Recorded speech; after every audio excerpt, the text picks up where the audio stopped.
என்னோடய சேனலை மறக்காமல் சப்ஸ்கிரைப் பண்ணிக்கோங்க. வாட்டர் மெலன் சர்பத்துங்க, சூப்பராக இருக்குங்க. ஒரு முறை ட்ரை பண்ணி பாருங்கள். காய்ச்சி ஆற வச்ச பால் 300 ml, பொடிசாக நறுக்குன மெலன் நல்லா கலந்து கொடுங்க. 2 டேபிள் ஸ்பூன் சப்ஜா சீட்ஸ் சேர்த்துக்கலாம்.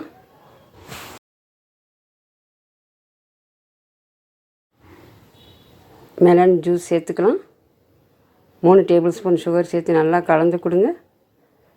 Few drops rose milk essence சேர்த்துருக்கேன், நல்லா வாசம் கொடுக்கும். நல்லா கலந்து கொடுங்க. ஐஸ் க்யூப் சேர்த்து சர்பத்து கலவையும் சேர்த்து நல்லா ஜில்லுன்னு சர்வ் பண்ணுங்கள். சாப்பிட்டு சந்தோஷப்படுங்க. தேங்க்யூ.